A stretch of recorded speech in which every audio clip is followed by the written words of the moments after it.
अंजलि और प्रिया की कहानी। प्रस्तावना। कुछ कहानियां समाज की परिभाषाओं से परे होती हैं। वे सिर्फ दिल से दिल तक पहुंचती हैं। अंजलि और प्रिया की कहानी भी ऐसी ही थी, जहां दोस्ती धीरे धीरे मोहब्बत में बदल गई और दोनों ने मिलकर साबित किया कि प्यार की कोई सीमा, कोई बंधन नहीं होता। पहला अध्याय, शुरुआत। दिल्ली यूनिवर्सिटी का कैंपस। हरियाली से घिरी लाइब्रेरी की सीढ़ियां और चहल पहल से भरे गलियारे। अंजलि वहां पहली बार आई थी, शर्मीली, शांत और थोड़ी सी उलझन में। किताबें उसकी सबसे अच्छी साथी थीं। प्रिया वहां पहले से जानी पहचानी शख्सियत थी, बेबाक, निडर और हंसमुख। उसकी आवाज में इतनी ऊर्जा थी कि कोई भी उसके पास आकर मुस्कुराए बिना नहीं रह पाता। पहली मुलाकात भी बेहद अजीब थी। लाइब्रेरी में एक किताब अंजलि उठा ही रही थी कि वही किताब प्रिया भी लेने पहुंची। दोनों के हाथ एक साथ किताब पर पड़े। ओह सॉरी, अंजलि झिझकते हुए बोली। प्रिया ने शरारती मुस्कान दी।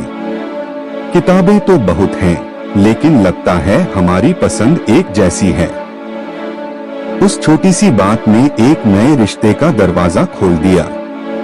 दूसरा अध्याय, दोस्ती की डोर। कैंपस की चाय वाली दुकान, क्लासेस के बीच का वक्त और लाइब्रेरी की शांति, हर जगह अंजलि और प्रिया साथ दिखने लगी। अंजलि को पहली बार महसूस हुआ कि कोई उसकी चुप्पी भी सुन सकता है। प्रिया को लगा जैसे अंजलि की आंखों में उसे एक नया संसार दिखता है।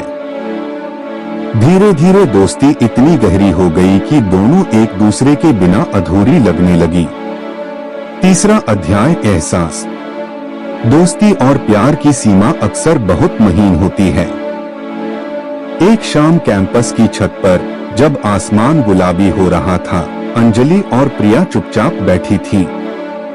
हवा हल्की सी ठंडी थी। अचानक प्रिया ने कहा, जानती है अंजलि, जब तू पास होती है ना, तो मुझे किसी और चीज की जरूरत ही नहीं महसूस होती। अंजलि ने उसकी ओर देखा। उसकी आंखों में कुछ अलग चमक थी। दिल की धड़कन तेज हो गई। उसने धीरे से कहा, शायद मुझे भी। दोनों के बीच पहली बार खामोशी में छिपा एक नया एहसास जन्म ले चुका था। चौथा अध्याय, इकरार। यह एहसास अब छुपाए नहीं छुप रहा था। वैलेंटाइन डे के दिन कैंपस में चारों ओर जोड़े घूम रहे थे। प्रिया ने अंजलि को कैफे ले जाकर रेड रोज दिया। अंजलि, मैं नहीं जानती लोग क्या कहेंगे, पर मैं ये जानती हूँ कि मैं तुझसे प्यार करती हूँ। अंजलि की आंखों से आंसू बह निकले। उसने कांपते हाथों से गुलाब लिया और कहा, मैं भी तुझसे प्यार करती हूँ प्रिया, शायद हमेशा से ही। उस पल उनके बीच की दूरी खत्म हो गई। उनके दिलों ने पहली बार खुलेआम प्यार का इकरार किया। पांचवा अध्याय, समाज की दीवार। लेकिन प्यार का रास्ता कभी आसान नहीं होता। जब कॉलेज के दोस्तों को उनके रिश्ते का पता चला, तो कुछ ने ताने कसने शुरू कर दिए। दो लड़कियां, ये तो गलत है। ये सिर्फ एक फेज है, निकल जाएगा। घर वालों तक खबर पहुंची तो माहौल और भारी हो गया। अंजलि के माता पिता ने उसे डांटा। ये सब पागलपन है, तुझे तो शादी करनी है। प्रिया के घर में भी तूफान उठ खड़ा हुआ। लोग क्या कहेंगे? ये रिश्ता हमारी इज्जत मिटा देगा। लेकिन अंजलि और प्रिया ने तय कर लिया था कि वे समाज के डर से अपने रिश्ते को नहीं छोड़ेंगी। छठा अध्याय, जुदाई की कगार। दबाव इतना बढ़ा कि एक वक्त ऐसा आया जब दोनों को मजबूरन अलग होना पड़ा। अंजलि को घर वाले गांव ले गए। प्रिया को मजबूरन दूसरे शहर नौकरी के लिए जाना पड़ा। लेकिन दूरी ने उनके प्यार को और मजबूत कर दिया। रात रात भर फोन पर बातें, चुपचाप रोना और एक दूसरे की याद में कविताएं लिखना, यही उनका सहारा था। अंजलि ने अपनी डायरी में लिखा, प्यार को समाज की नजर से मत देखो, ये तो आत्मा का रिश्ता है जो जन्म जन्मांतर तक चलता है। 7वां अध्याय, हिम्मत। कुछ महीने बाद प्रिया ने फैसला लिया, अब और नहीं। अगर हमें साथ रहना है तो हमें अपनी जिंदगी खुद बनानी होगी। वह वापस दिल्ली आई और अंजलि से मिली। दोनों ने हाथ पकड़कर कहा, हम समाज के डर में नहीं जिएंगे, चाहे मुश्किलें आए हम साथ रहेंगे। उन्होंने एक छोटा सा फ्लैट लिया। अंजलि ने लिखना शुरू किया और प्रिया ने नौकरी। 8वां अध्याय, संघर्ष से जीत तक। दिन आसान नहीं थे। बाहर की दुनिया सवाल करती, ताने देती, लेकिन उनके बीच का प्यार उन्हें मजबूत बनाए रखता।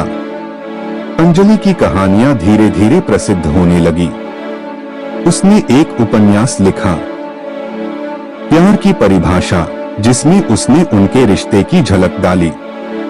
किताब हिट हो गई। लोग चर्चा करने लगे कि प्यार सिर्फ लड़का लड़की तक सीमित नहीं, बल्कि दो आत्माओं का मिलन है। प्रिया को प्रमोशन मिला और आर्थिक स्थिति सुधरी। धीरे धीरे उनके संघर्ष रंग लाने लगे। 9वां अध्याय, स्वीकार्यता।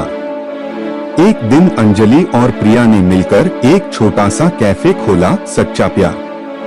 वहां लोग आते, कॉफी पीते, किताबें पढ़ते और खुलकर अपनी कहानियां साझा करते। धीरे धीरे समाज ने भी उन्हें स्वीकार करना शुरू कर दिया। कुछ लोग अब उन्हें प्रेरणा मानने लगे। एक पत्रकार ने पूछा, आप दोनों के रिश्ते को क्या नाम देंगे?